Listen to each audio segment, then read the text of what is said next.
Hey, idiots, how you doing? Gabe DeArmond here. Finally remembered the correct show opening. State of the Tigers, powermizzou.com.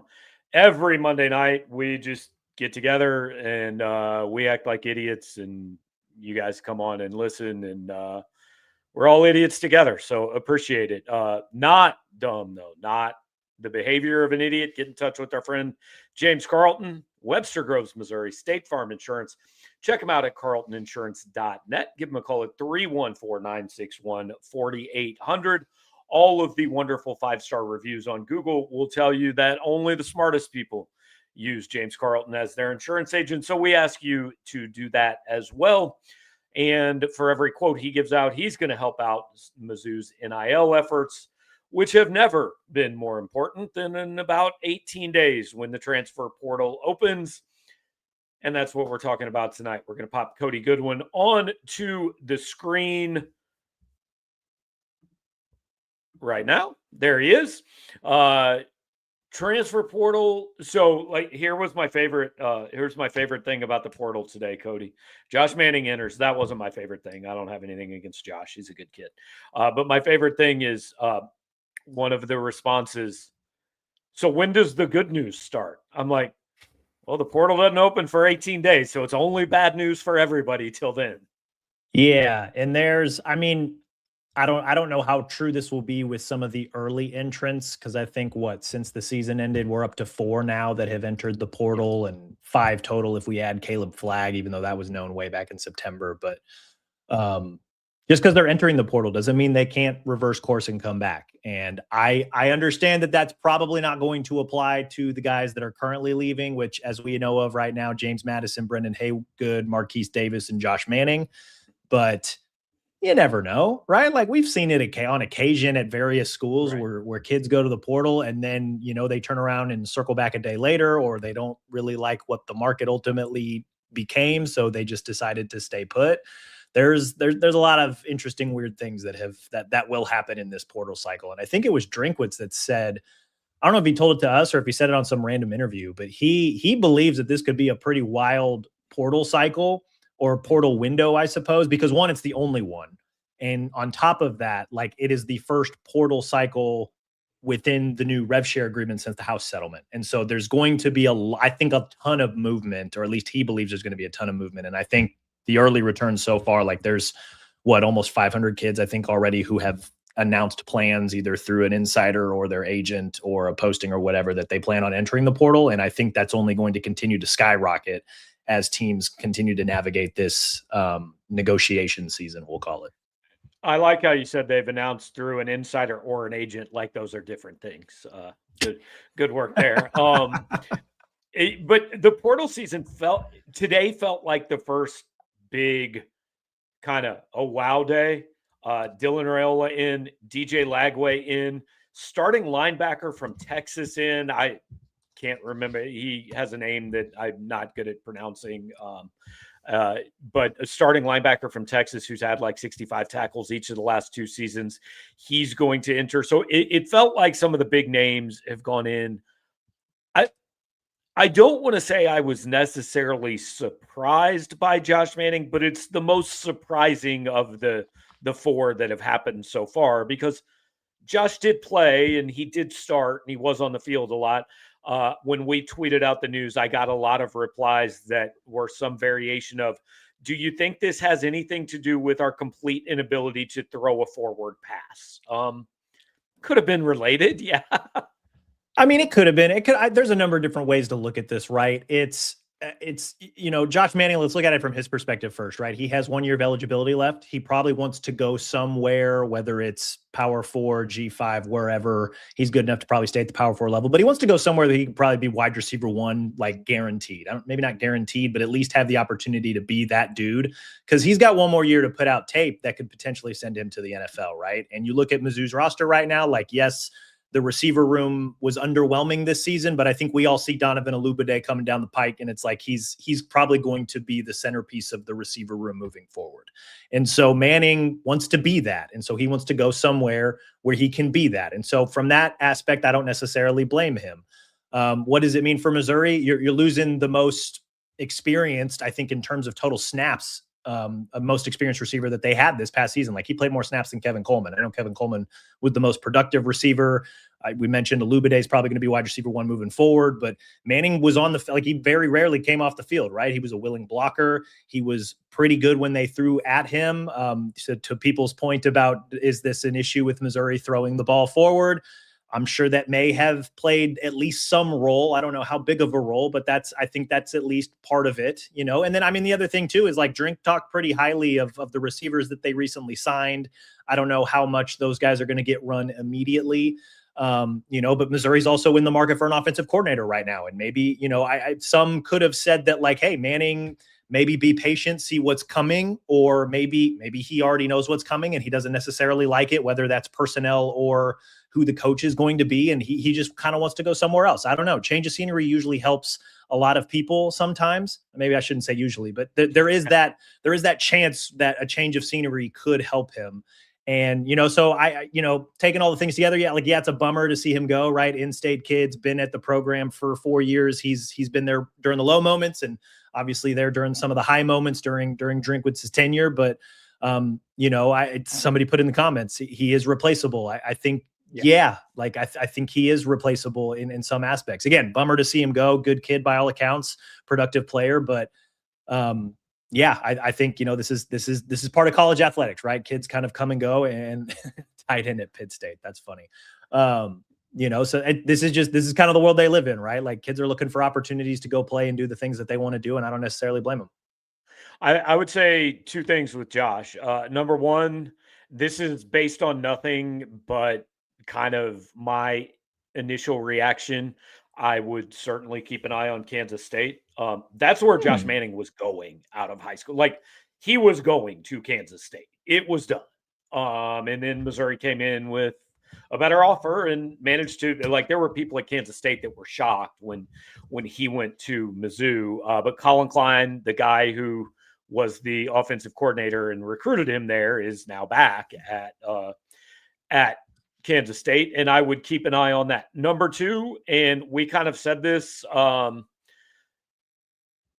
like, look, if your name is not Ahmad Hardy and you are on the Missouri offense this year, yeah, you're replaceable, and you might want to leave on your own. Like, there is one thing on this offense that I know is back next year, and I know has to be back next year.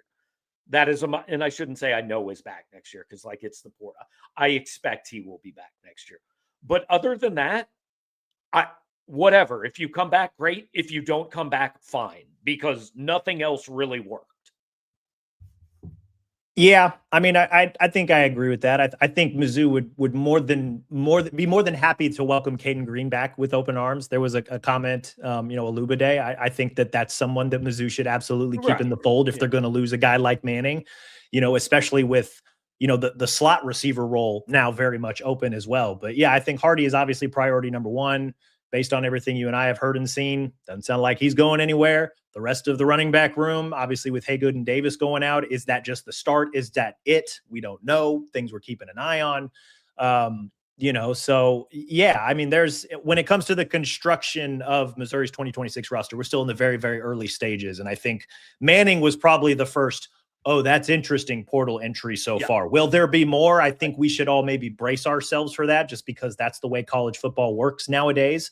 But yeah, he was definitely the first one, like to your point, that was kind of like, oh, okay, like that's interesting. Like what does this move tell us? I think that's kind of what's sitting in my head right now. Like, what does Manning leaving mean for 2026 Mizzou? Like, what are we going? I think it's too early to maybe know exactly what that move is telling us, but it's definitely something that I'm keeping in mind as we navigate the rest of this month. And then obviously the 2 weeks in January when the portal really takes off.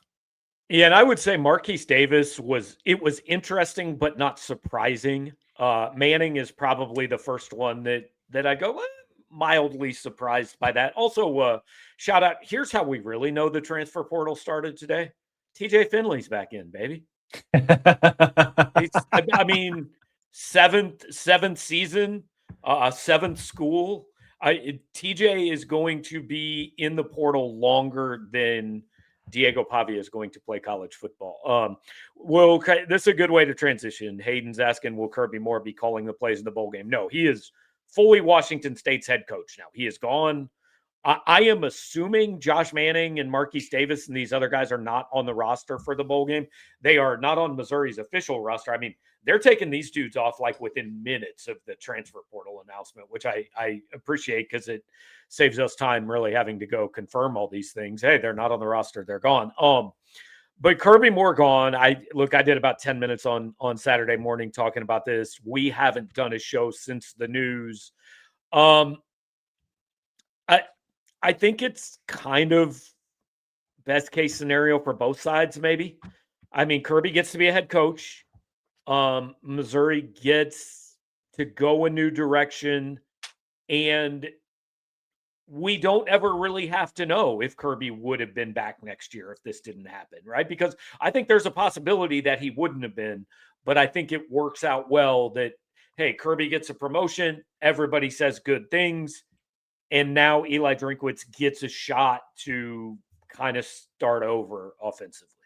Yeah. And there's, among the many interesting things I think that we're going to be paying attention to during this portal cycle and this, roster management portion of the college football calendar. It was always going to be the quarterback, right? And now I think it gets a lot more interesting because in addition to that, Drink has to make an offensive coordinator hire. And I think what also makes this interesting is Drink obviously just signed a new contract, and part of that contract was he got an increase for his assistant salary pool. Yeah. He went from 12 million to 4 million or 16 million. So an additional 4 million for his assistant. 12 million to 4 million would be bad news, man. Be very bad news. 12 million plus 4 million is 16 million. So I was told there would be no math. So he's got more money now, Drink does, to go after his replacement.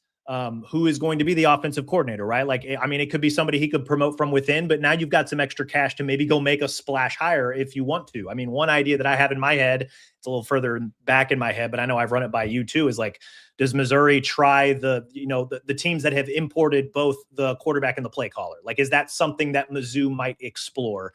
And if they do, where would that necessarily come from? That this is such a thought that is so far back in my mind that I haven't necessarily even thought through examples. But you look through the last few years of college football, like Oklahoma in the playoff now with John Mateer and Ben Arbuckle after importing them from Washington State, right? We all saw what happened with Vanderbilt, right? Diego Pavia and Tim Beck plus what's his name? Plus Jerry Kill.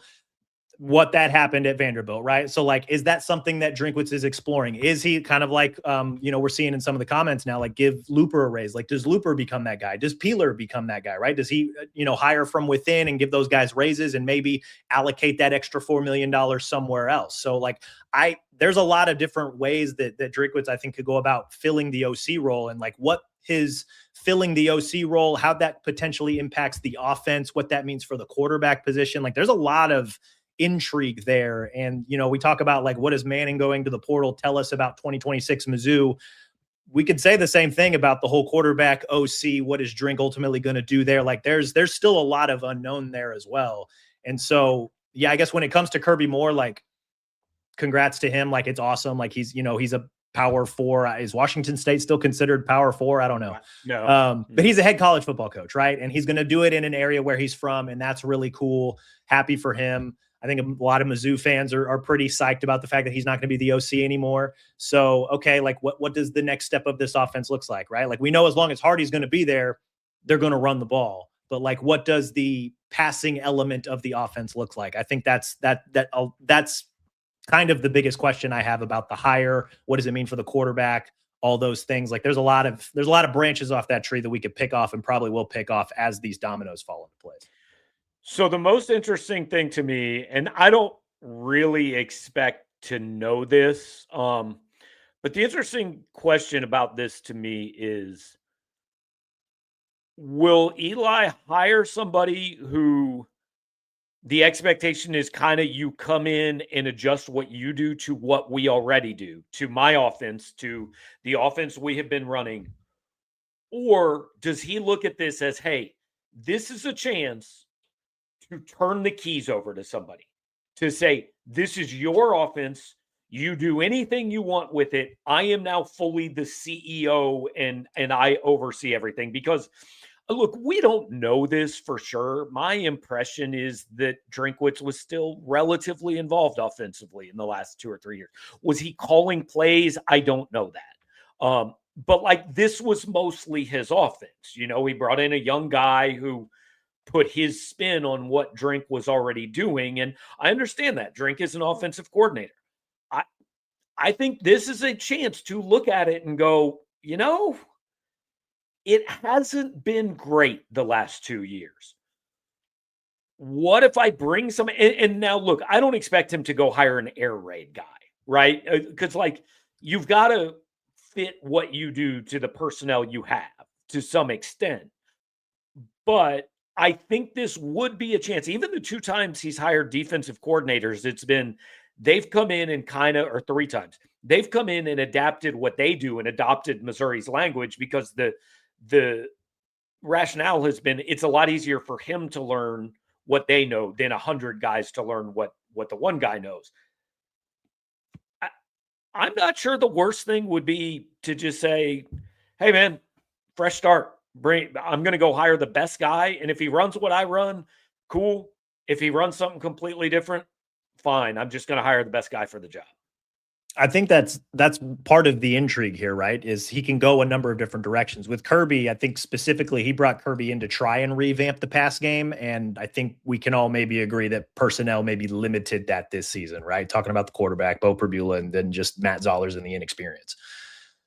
I think that it will be interesting to see what he ultimately does, right? Like, does he bring, like, to your point, like, does he bring in a guy that has his own playbook and just gives him the keys to the thing and says, go, right? Because I think he talked about this on the bowl call more so because there's some interesting ties between Missouri and Virginia. And check out powermizzou.com for a story on that sometime next week, by the way.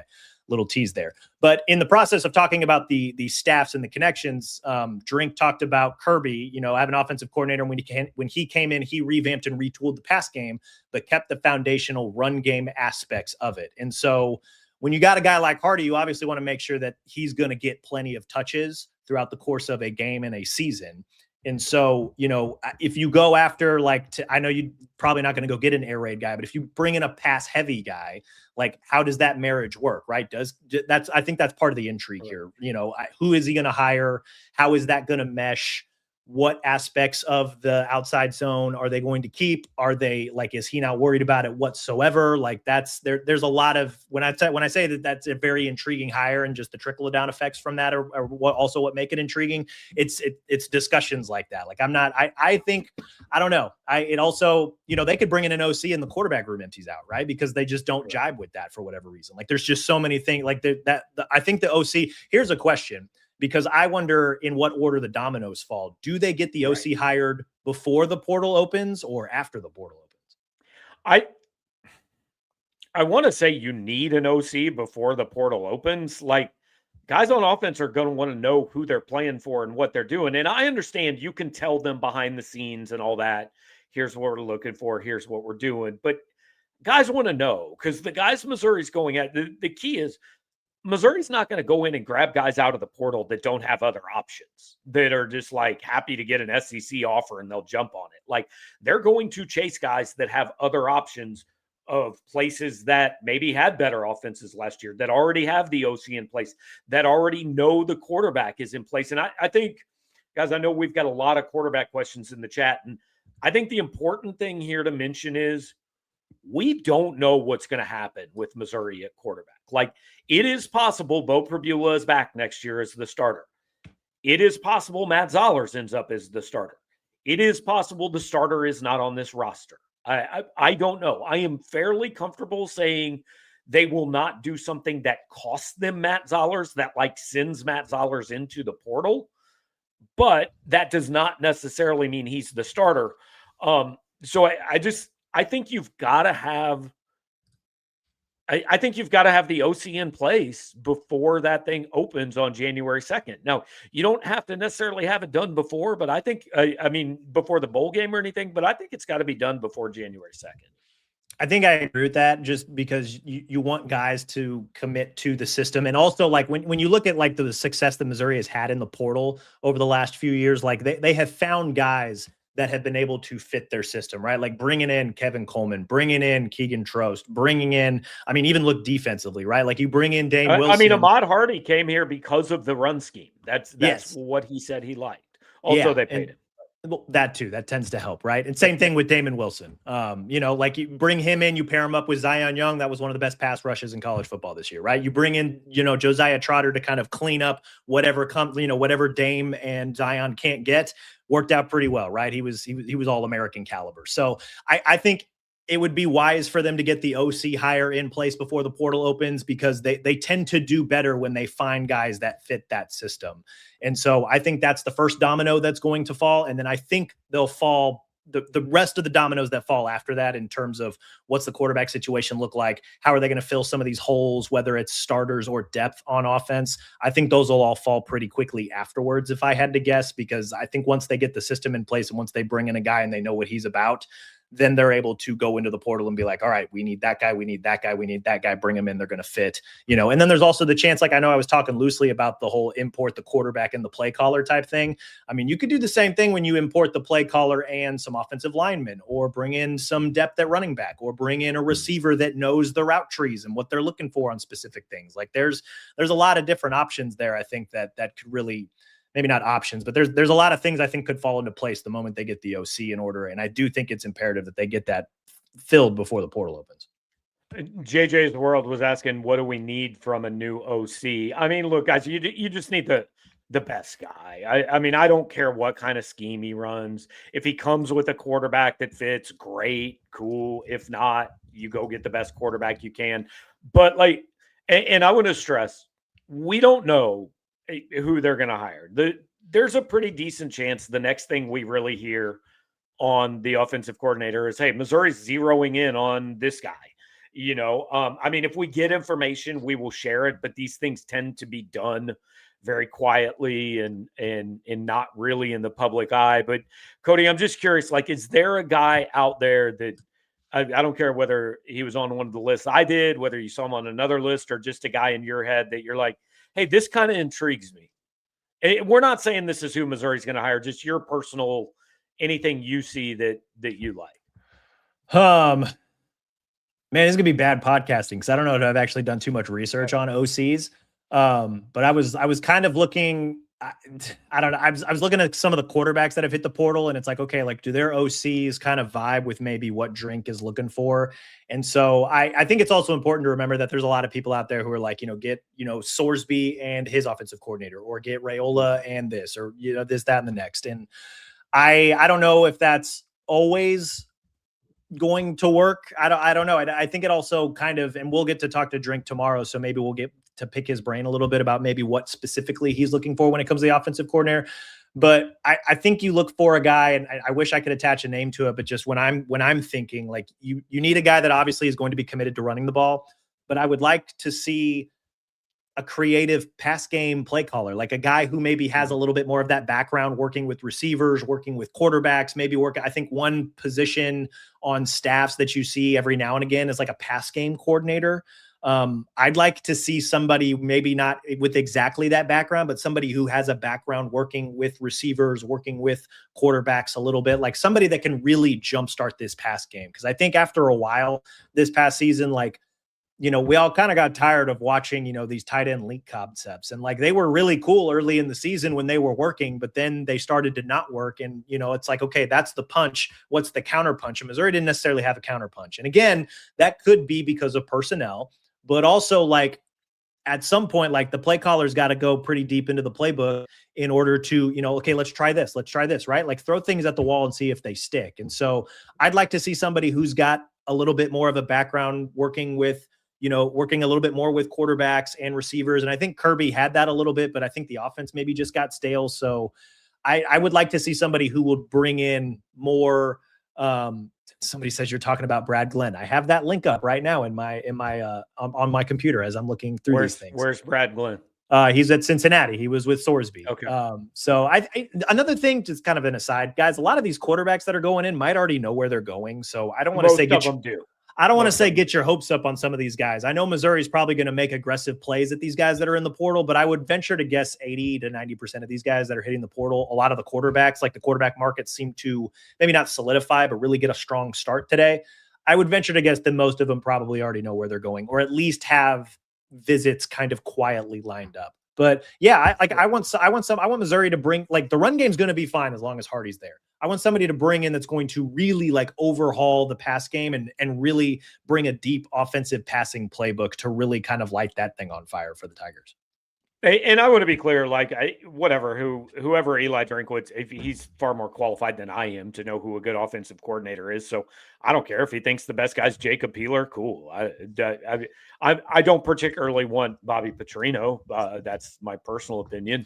But in putting like, basically, as soon as we heard this on Friday, I just started kind of immediately Googling everything I could find and looking at stats and looking up offensive coordinators. And you were doing some research on guys that had some ties to Drink and all that. So there were two kind of names that I put on my initial list that I kind of like, I at least want to know more about.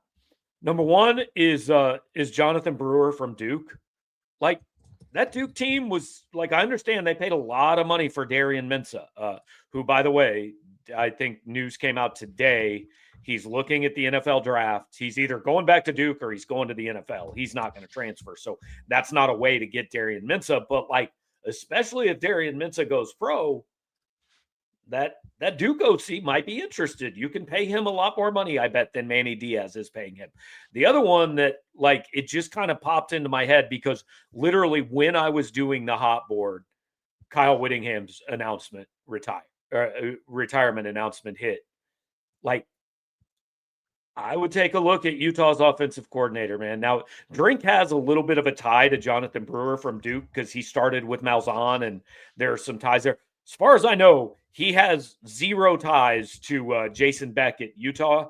But, like, Utah's been a good football team for a long time and a team that will line up and run the ball down your damn throat. That guy could do some things, I think, with Ahmad Hardy. The quarterback there, Devin Dampier, was, he was hurt a little bit, but he really got better, and Utah got better as the year went on. Like, it's just an intriguing name. I have no idea if there's any chance Drinkwitz would even look at. Like, I think there's a 50-50 chance Drink already knows who he's going to hire. I think it's probably safe to presume that we'll go that far. Like, or at the very least, he's got a short list, right? Like, you and I have texted back and forth about this since Kirby left, and I think it's fair to say he's probably got a short list, or at least he's got names in mind, or he's got somebody that he can call and probably has already called to form a short list. Brewer, I think, is kind of interesting. And yeah, he was a big part of, what Duke was able to do this year. I think passing offense, they ranked 12th nationally. Like, they were very, very good. And a lot of that was, or maybe 15th nationally. They were inside the top 20. They were very good this year. And so, a lot of that could have been because of Darian Mensah. Like, he was a multi-million-dollar quarterback out of the portal. Like, I know that there was a lot of big story that was made out of that during the offseason, but also they won the ACC. He's, considering going to the NFL. I think I would venture to guess that most people at Duke probably thinks like that, hey, that probably paid off for us. So, can Brewer do that without Mensah? Like, I think that would be the question there. And so, like, and is an SEC program that is very much living in the year to year, we're going for it no matter what. Is that the time you want to take a chance on that? Those are questions that Drink has probably already asked himself. I don't know if it's about this particular guy, but that's something he'll probably ask himself when it comes to canvassing who the next OC is going to be. But I mean, yeah, he's intriguing. We don't necessarily associate Duke with, good football. And okay, they went 8-5 this year. We can debate the merits of how good they actually were. They won the ACC. Again, we can debate how impressive that actually is. But hey, like, they had a pretty good quarterback. They had a pretty efficient offense overall. They were able to throw the ball quite a bit. So is that a name that fits? I think it's intriguing. Only Drink, I guess, knows if that's really the guy that could potentially fill these shoes. But I do agree that's intriguing. I think some of the other one name that really kind of intrigued me on your list, it might have been on your second list, and this is bad podcasting because I'm talking my way through it as I try to pull it up. But your second list, just the 6 more names to think about. I think one name that really intrigued me was Andy Kotelnicki. We saw him because he was at Penn State. Before then, he was at Kansas State. And so there was, or he was, Kansas, excuse me. Sorry. So like he knows how to utilize mobile quarterbacks, right? And obviously like Bo has that connection from being there with Kotelnicki. It was only for a year at Penn State, but that was obviously not this past season, but the year before, when Penn State made the run to the college football playoff semifinals. So that's an intriguing fit to me. I think like Bo knows him. They know the system. He knows how to, I think he would know how to maybe get a lot more out of Bo potentially.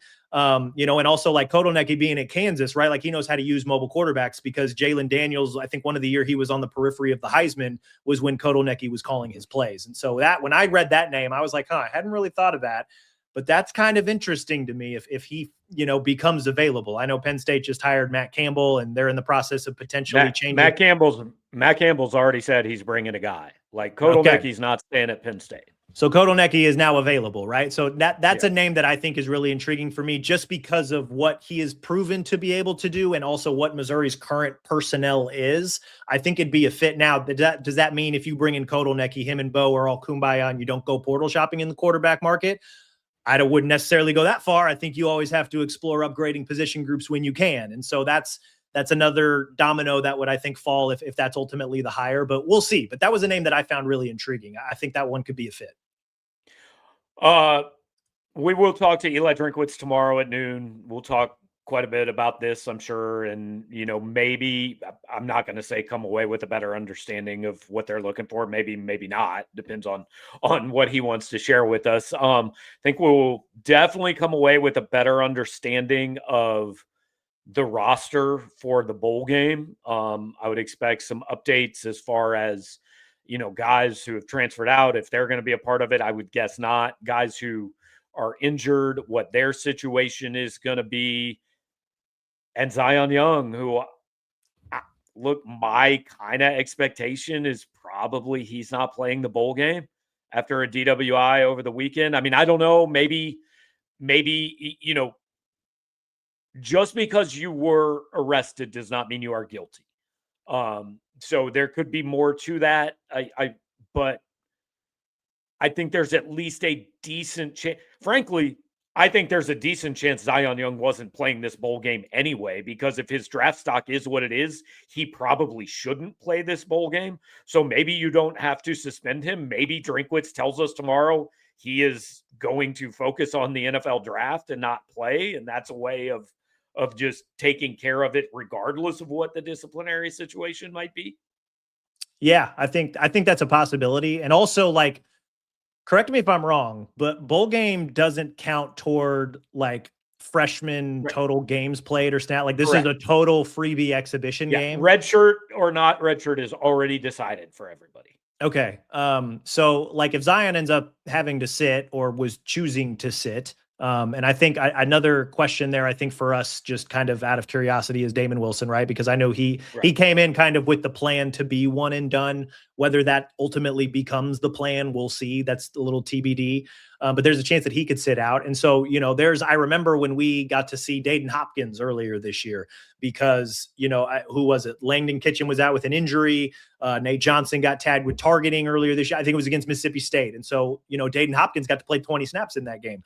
And that was pretty exciting, right? Because it was a glimpse at the future for a little bit. And he was really productive, right? Like 6 tackles and 21 snaps. Like that was really, really nice. And so, is this a game where maybe, some of those other guys sit out and we see, a lot more Dayton Hopkins, and maybe we see some Javion Hilson, and maybe we see some, more Marquise Gracial or, because Chris McClellan might sit out. Like I'm very intrigued to maybe see a little bit more depth in this game. I know that sometimes coaches get mad because it's like, like this is still a game we want to win. There's a trophy involved. We're going to play our guys. We're going to play to win. Even both Drink and Virginia coach Tony Elliott said that because there was a question on the bowl game press conference call last week about, hey, like, how do you balance, the younger guys versus maybe some guys who might opt out because of NFL decisions or guys who might be injured and it's not worth playing them in this game, that type of thing. And both of them were pretty much like, hey, like you got to earn the right to play in this game.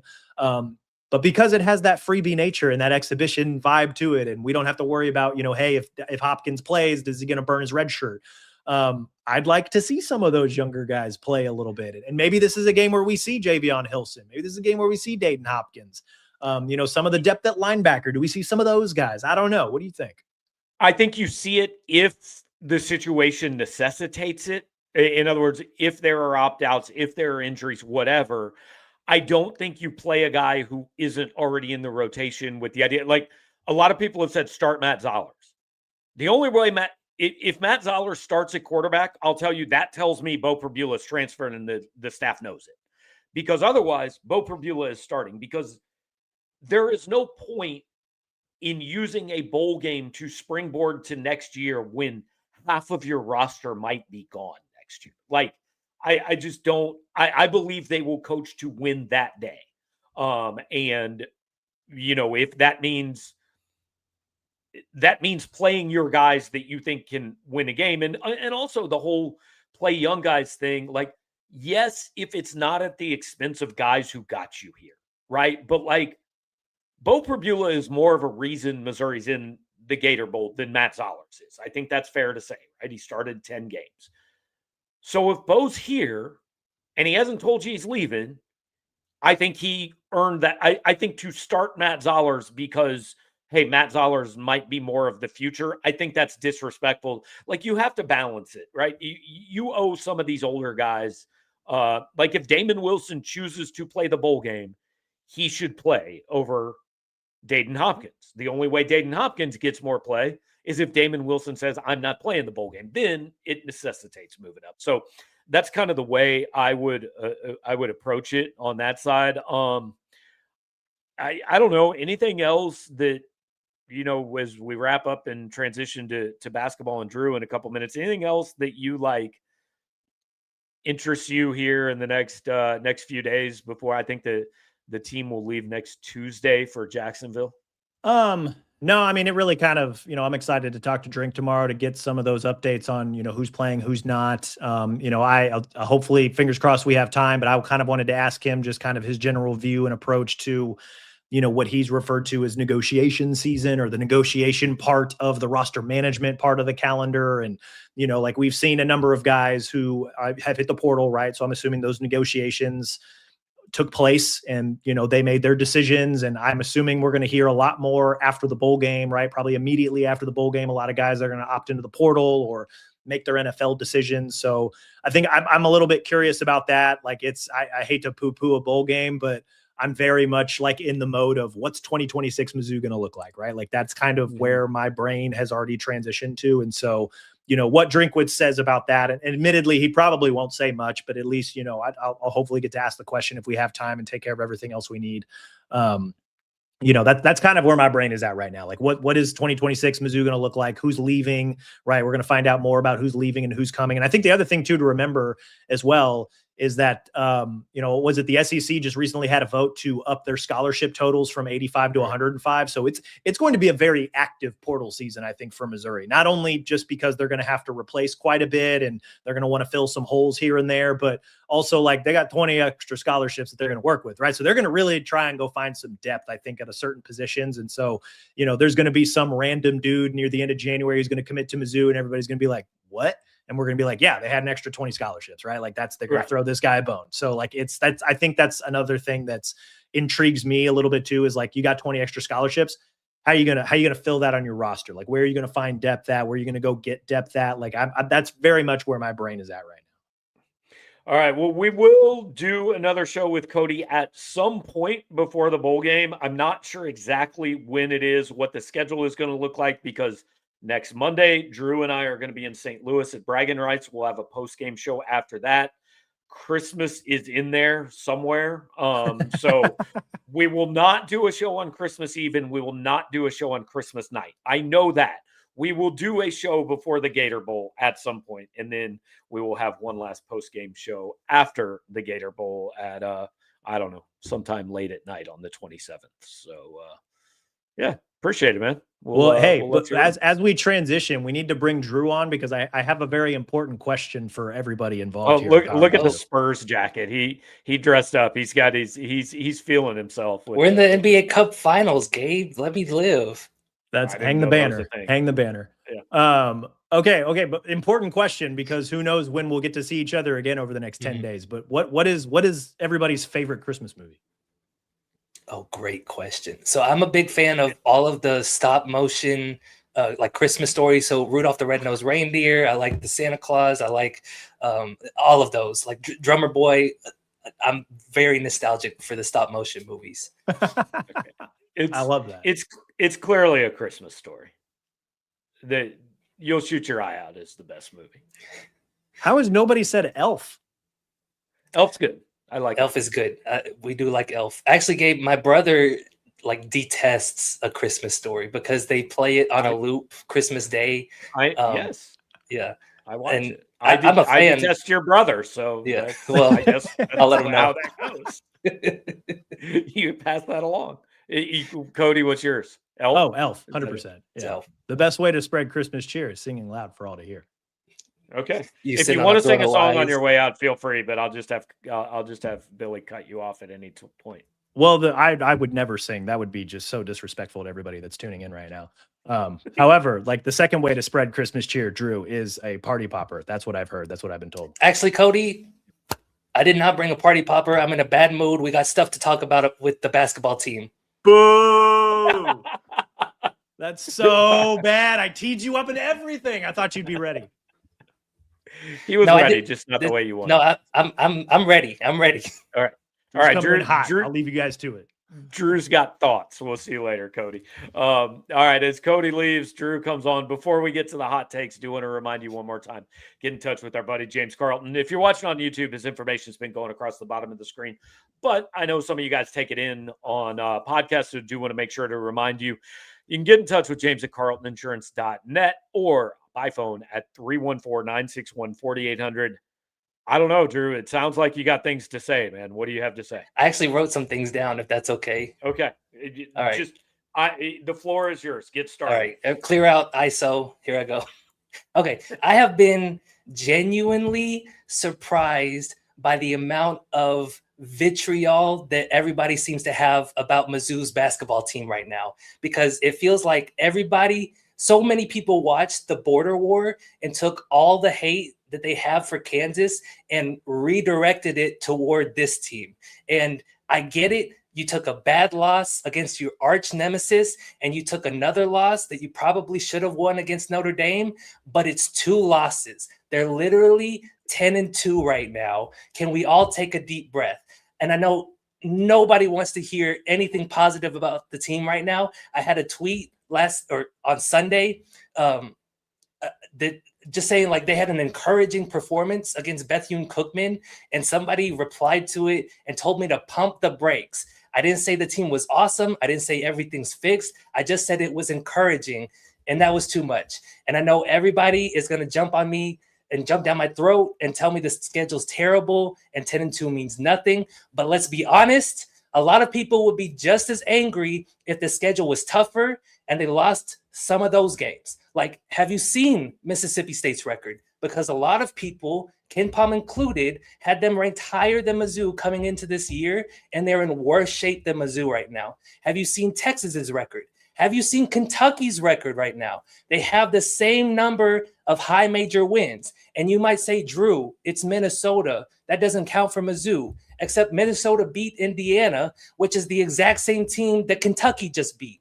And a lot of people were fretting about potentially getting blown out by Kansas before the game was even played. A lot of people are fretting over getting blown out by Illinois now. I've seen people saying they're going to go 0-19 again. But to use one of your catchphrases, Gabe, if it's not fun for you, then stop watching. Like, part of the fun of sports is to be surprised, because something unexpected can happen in every game. In Dennis Gates' first year, Mizzou went to overtime with a bad Wichita State team and got destroyed by Kansas at home, and then turned it around with a buzzer beater at UCF and a win in the Braggin Rights game. Last year's team was down 20 against a horrible Cal team. And not only did they win that game, but then they went out and won the border war. So again, can everybody just take a deep breath, stop worrying about the fact they only beat Bethune-Cookman by 22 instead of 30, and stop worrying about whether or not they're going to get blown out by Illinois, and just enjoy the games. If it's not fun for you anymore, stop watching. Or if you're going to hate watch, make it a win-win for yourself. Sports betting is legal in Missouri now. Put some money down on the other team so that either Mizzou wins and you're happy, or your bet wins and you're happy. And last thing, Gabe, if one more person asks me about Jaden Stone and whether he's coming back on Monday, I'm gonna lose it. You might have already lost it. Okay, Billy, you can put me back up. Valid points, some valid points. Okay. I do want to say, I understand some of the frustration because in reality, I view Missouri as 1-2 this season. They're 1-2. The other 9 don't count in my world. Like, they have gotten the bare minimum that they could have gotten out of the schedule so far. So I understand the frustration. Now, at the same time, we have talked a lot. There is a weird attitude toward this team and toward this coach that people like him less than the results say they should like him. That's just like, I've said this is not breaking news. I've said this for like a year now. There is a segment of this fan base who I don't think they root for him to fail. I think genuinely, if anybody pays for our site and roots for a Missouri team to fail, like, you got issues and you're kind of dumb and you're wasting your money. You shouldn't do that. So I believe that most people want them to win, but I think, like, it is a very interesting thing to me that, like, yeah, it's not a positive vibe, even when things are going well. Mm-hmm. It's never like, the attitude has never equaled the output. When they were really good, people thought it was decent. When they're decent, people think it is kind of bad. And when they're bad, which they have been, it is the worst thing ever. And I understand 0-19 figures into that. And like, I wrote about the schedule this morning because I do here's my frustration with this team. Mm-hmm. What have they done to get people into it? Yeah. Like, what is there? I mean, like, I don't blame them for Minnesota. Minnesota's a Power 4 team. Cool. The second best win of the season is Southeast Missouri State. Like, and you are right that some of the people complaining about this 10-2 would also be complaining if it was 7-5. I would not be. If 3 of those nobody losses had been traded for teams I'd heard of, or I'm sorry, 3 of the nobody wins, like, because I don't think the power rating would be different. I think it would actually be better. Like, Missouri dropped 10 spots by beating Alabama State last week. And I know it has to do with not beating them by enough, which I think is stupid, by the way. Like, it incentivizes beating teams by 35, and that's not the point. But like, what I guess my point is, I understand a lot about what you're saying, and I also understand some of the negativity right now. And yeah, like, we've talked about it, the schedule's ridiculous, and it should be tougher. But it's going to get tougher starting a week from now. Yes, a lot tougher. Like, we'll find out if they're not good, if they're as bad as a lot of people think they are. We're going to know real soon, in about 3.5 weeks. But I guess my point is, like, a lot of people have already given up on them, and I think it's way too soon for that. Yes, that's where my frustration is. That's where my frustration is. Okay, I frequently compare sports fans to when you're in a relationship, like, you get it in your head that your wife or your girlfriend or whatever is going to be really mad about this thing that you don't think she should be mad about. So, like, you gear yourself up for this huge fight. And then sometimes when she walks in, it's like, yes, she's not mad about that at all. And you're like, but I was all geared up to fight about it. So let's freaking fight about it, right? Like, I feel like Missouri fans are all geared up to fight about basketball. And there is a possibility in a month that they're all geared up for a fight that never has to actually occur. Yes. Now, there's also a possibility that doesn't happen. Right. It can absolutely swing the other way. And if it gets to that point, we can talk about it then. But I don't like treating the team like those games are like a foregone conclusion. Like, they're only projected to lose to Illinois by 7 right now. Like that's a reasonably close But that's game. pretty big in KenPom. Yes, Like it is. that's one of the bigger. Like I'm going to guess. Wait, and I'm opening it right now, so I don't know. But I am going to guess that 7 points is probably one of the 2 or 3 biggest projected spreads the rest of the year. Yeah, I'm checking it now. They're projected to lose because actually by more to Kentucky, which is weird. well, because they're on And the to road. Alabama, yeah. But That's the thing. 7's the 4th biggest projected spread in the last 20 There you go. games. Nice. And like KenPom, I think only has them winning another 5 games the rest of the season, and like yeah, that would be a catastrophe for sure. But basketball is a weird sport, and like upsets happen. That's why it Right. makes it such a fun game to cover. So I'm having a blast covering this season, and I feel like I'm the only one. I'm on an island enjoying. Let me ask you this.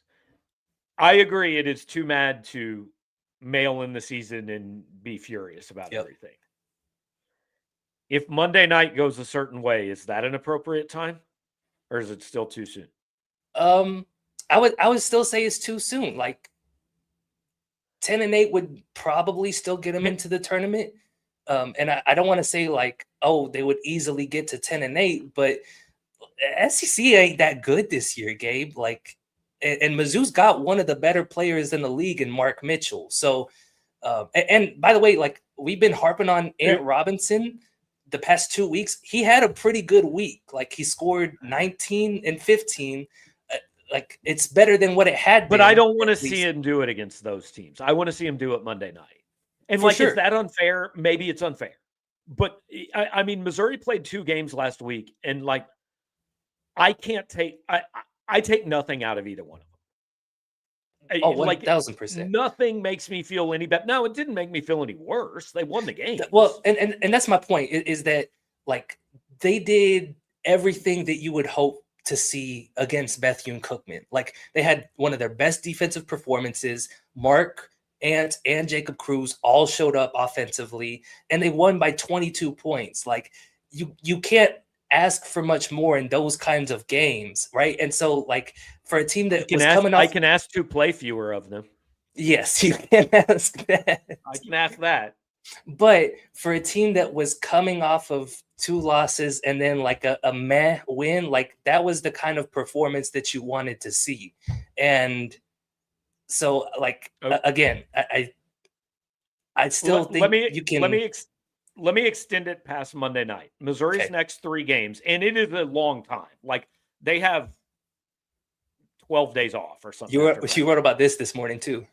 But the next 3 games are Illinois, Florida, at Kentucky.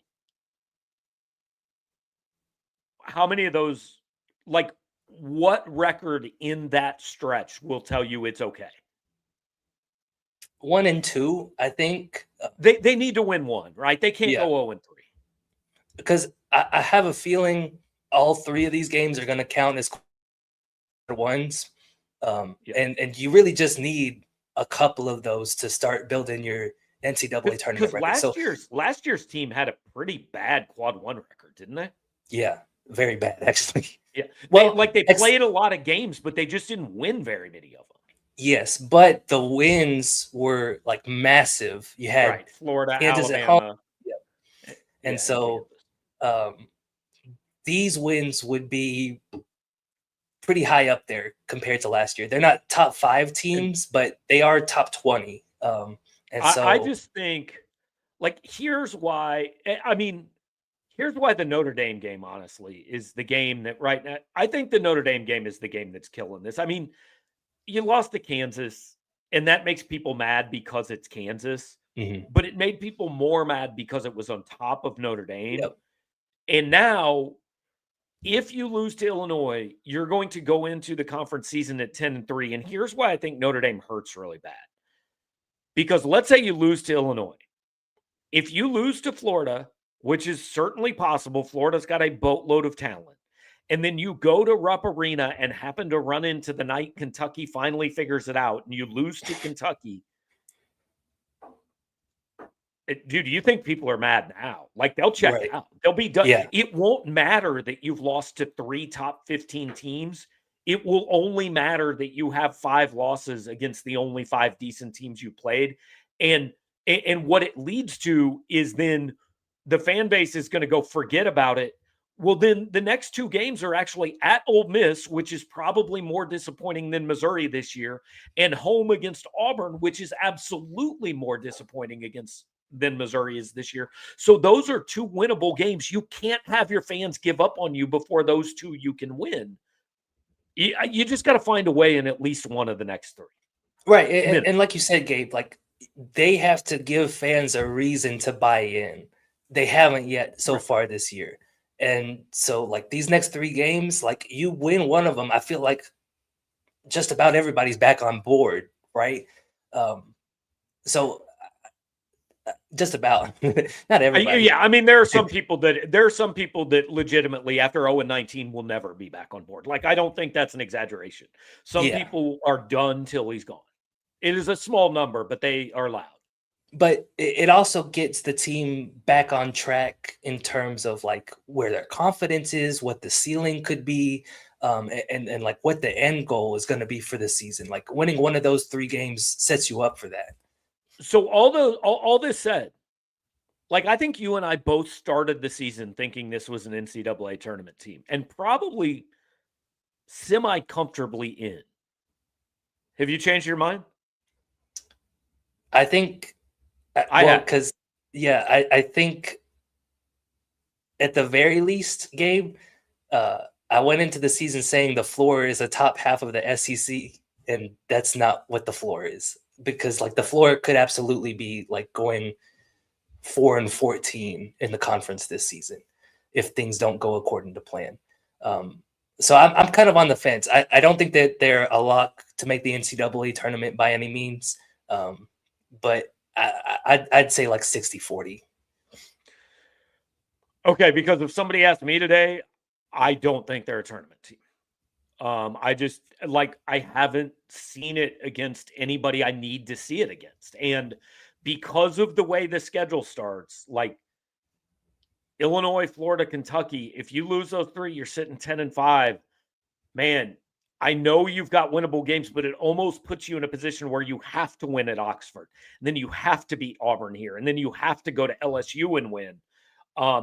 So I think the weird part about the SEC is I think the top of the SEC might not be as good as people thought, but I think the bottom of the SEC might be better. Like, I think LSU's better than I thought, and Georgia's better than I thought.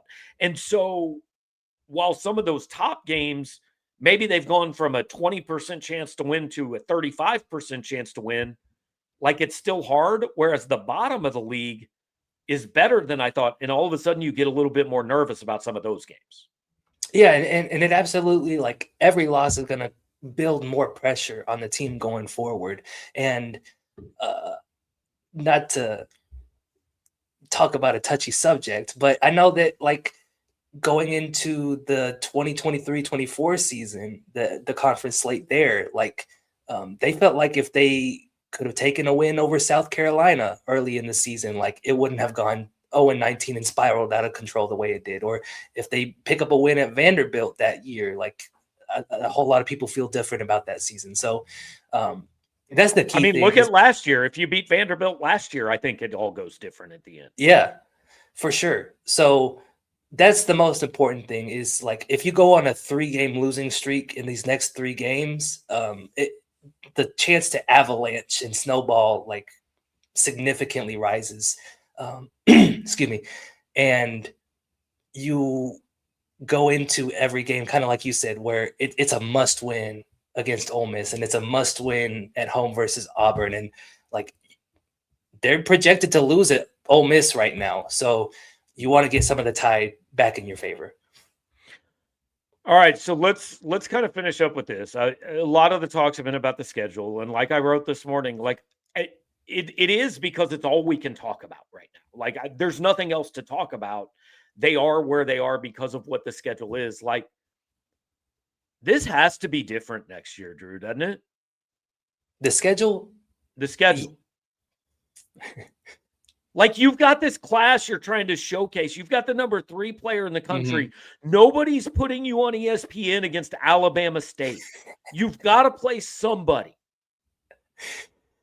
I would like to think that, but are we confident that Dennis Gates is going to change his philosophy with it? I think somebody has to tell him he has to.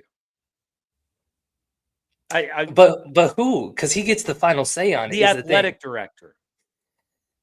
Okay, I could see Laird Beach saying, "No, we have to give Jason Crow some showcase games here," and I don't think it would take a lot to change either. Like if they just play in a feast week tournament, it's like 2 games. Yeah. Well, let me change that. It's not just 2 games. It's taking 2 of the quad 4 games and making them at least quad 1 or 2 games, and then 2 more quad 4 games, and just make them teams I've heard of. I don't even care if they're good, but like, go play Evansville, go play Arkansas State. Like those teams probably suck, but at least I've heard of them. And like, because let me paint you the worst case scenario here. Go ahead. And the worst case scenario is not actually 5-13 in the league. The worst case scenario is 8-10 or 9-9 in the league. And on the bubble. And a very clear statement that we didn't let you in because you didn't go test yourself in the non-conference. Like that is the worst case scenario. At 5-13, you have no argument. Like we're not even talking about anything. But if you get in that bubble conversation, like your argument against most of the teams on that bubble is probably going to be very weak. 1000%, and that might be the only group of people who could tell Dennis Gates that the schedule needs to change is the NCAA selection committee. I mean, it'll be like, look, I agree with your overarching point because I've made the same point. Like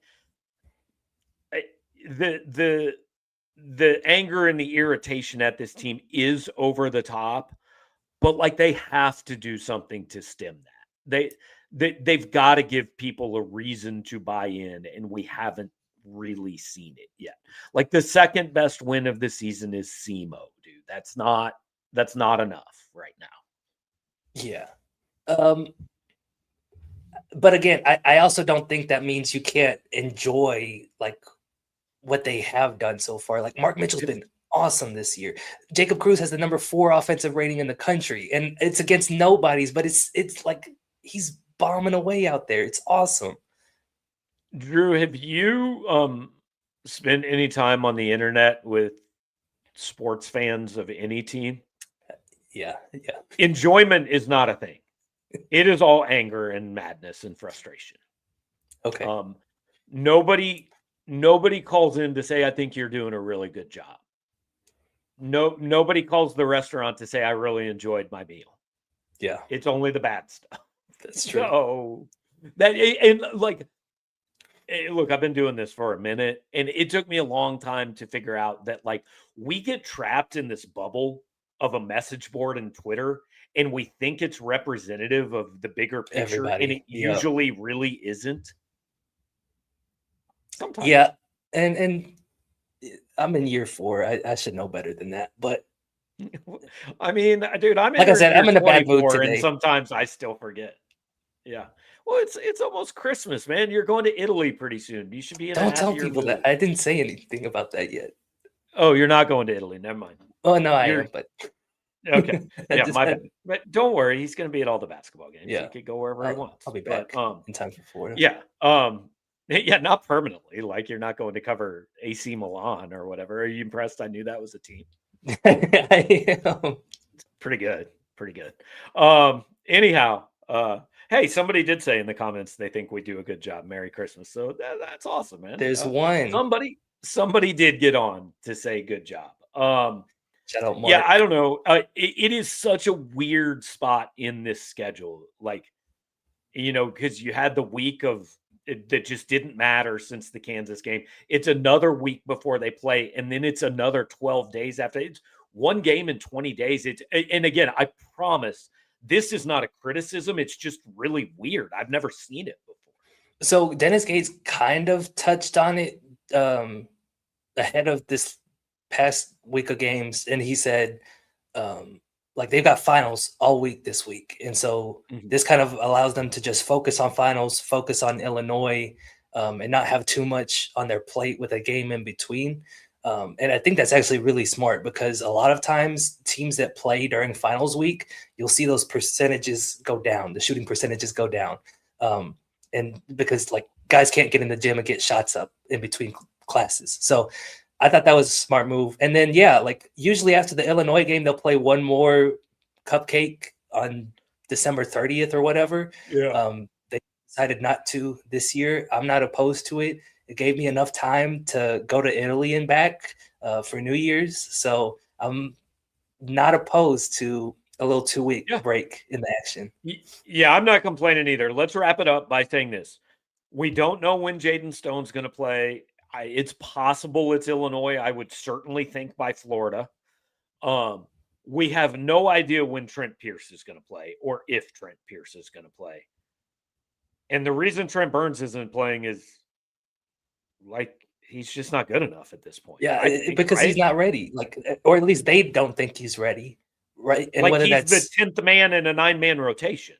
And whether that's because like they're worried about re-injuring the foot and they don't want to play him too much and put too much pressure on the foot, or whether that's just like he's a redshirt freshman who's played half the minutes of Nick Randall so far this year. Like he's not ready. And so I'm not expecting him to be the unicorn that apparently everybody thought he was going to be right away coming out in his first couple of games. He's not saving this season. I mean, we had people literally who wanted him to make his season debut against Drake and who are convinced that they would have won that game if he played. That's He's not fixing this thing in a day, guys. Correct. Now down the line, like I don't want to say like Trent Burns is never going to be a player for this team. I just don't think it's right now. And I don't think it's probably this year. Yeah. You know, I mean, if we're being realistic about the whole thing. So, like I said, appreciate you guys joining us. I don't know the schedule exactly in the next couple weeks. Drew and I will be live from Enterprise Center after Mizzou, Illinois next week. That much we know. Cody and I will get you a show. We'll get you a Gator Bowl preview. It's just all moving parts right now. The only thing I know is that I'm riding to St. Louis with Drew next Monday as of right now. And we will have a show after the Illinois game. So appreciate you all watching. Like, share, comment, subscribe. Join us over at Power Mizzou. 50% off through the new year. A lot of stuff going on. Portal's a few days away. Announcements every day. Could hire an offensive coordinator at any time. Drew might get mad at you at any time. I'll have some other stuff too. I'll have some cool stuff that'll make it worth the 50% off. Okay, there you go. Come for the cool stuff. Stay for the yelling. But appreciate you all hanging out. Have a good night.